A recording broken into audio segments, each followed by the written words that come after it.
First, let's just remind the audience that the three leading causes of death in conditioning sessions, I'm doing worst case scenario, but let's just think about it so we can prevent the really bad thing from happening, is cardiac events, heat stroke, and exertional sickling. In conditioning sessions, those three account for more than 90% of all the deaths that happen in conditioning sessions.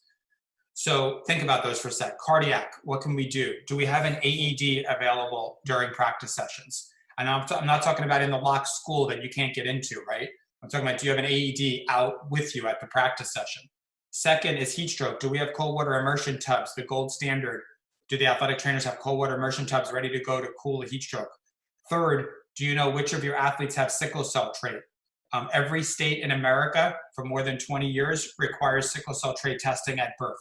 So that's part of their PPEs. Their pediatrician has the results of this, or it could be accessed.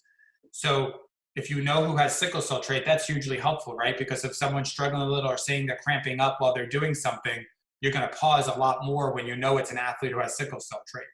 So those three things are the three biggest causes of death. Those are three of the best things you can do to prevent the death from happening. Additionally, is what we already have mentioned, is just reminding yourself that the heat stroke worlds, almost all the problems happen in that first 7 to 10 days. And like I said previously, the first few days, first week, is I would put people together, put people who are in similar situations, whether they be position or conditioning status, so that they can, kind of move forward with people who are similar to themselves.